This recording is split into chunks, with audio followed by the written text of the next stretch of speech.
More than 100,000 people took to the streets on Sunday to march against anti-Semitism in Paris after days of bickering by political parties over who should take part and a surge in anti-Semitic incidents across France. Thousands of marchers joined lawmakers to condemn a surge in anti-Semitic acts in France, and the protest was called by leaders of France's two Houses of Parliament. It was triggered by a threefold increase in anti-Semitic incidents this year in comparison with 2022, and this is according to French authorities.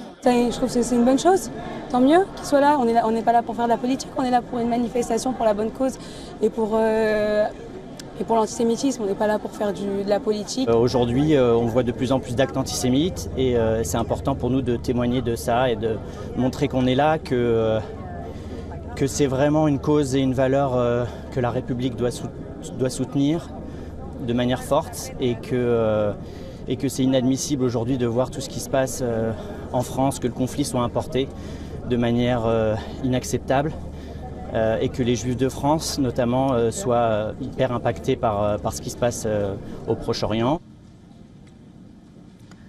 In Romania, people gathered for a rally in solidarity with Israel and hostages taken by Hamas militants. Held in the city center, many people brandished placards that showed pictures of hostages being held captive by Hamas militants, while others waved Israeli flags that read, "We stand with Israel and bring them home now." Hamas este responsabil pentru tot ce se întâmplă astăzi, pentru toate nenorocirile din And it's really important for me to come and support everybody. My family is back home. My little sister is in the army. Many of my friends are defending the country right now. They are also in the army, in the south border or in the north border. And we just want this thing to end.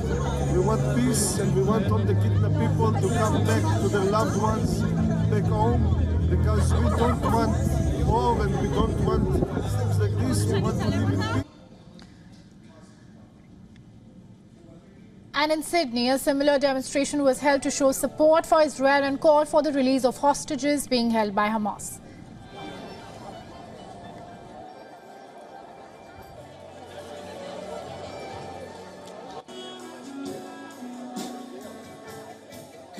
They can have ceasefire today if they release the hostages. That's all they have to do.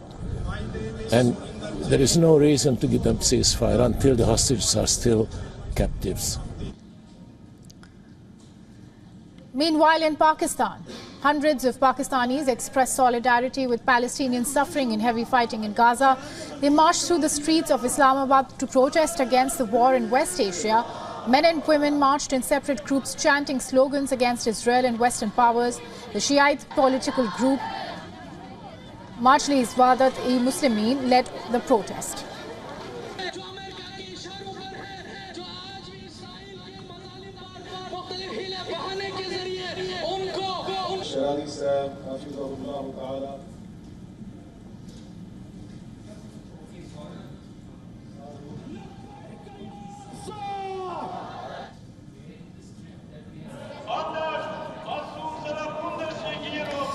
In a similar march in Germany's financial capital, Frankfurt, hundreds of pro-Palestinians protested peacefully on Sunday.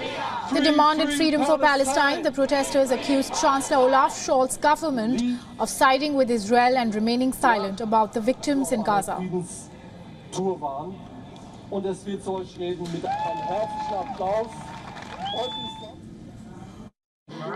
So we are here today to support the Palestinians. We are, of course, against the killing of civilians and children and the bombing of the hospitals. We see no excuse for doing this, and that's why we are here to show our solidarity for the Palestinians. Ich hoffe, die Israelis kommen zur Vernunft und sehen, dass sie nicht ihr eigenes Leben Interesse ist, sondern andere, die haben auch Interesse. Und ich denke, die Juden sollen ein bisschen gelernt haben von ihrem Holocaust auch. Was sie erlebt haben, das wiederholt sich jetzt mit dem anderen Volk. Now, several hundred pro-Palestinian protesters converged on the port of Botany in Sydney, claiming to have forced an Israeli cargo ship to reschedule its arrival. Protesters waved flags and chanted from the shore, while others yelled from jet skis on the water where the ship was due to arrive at midday.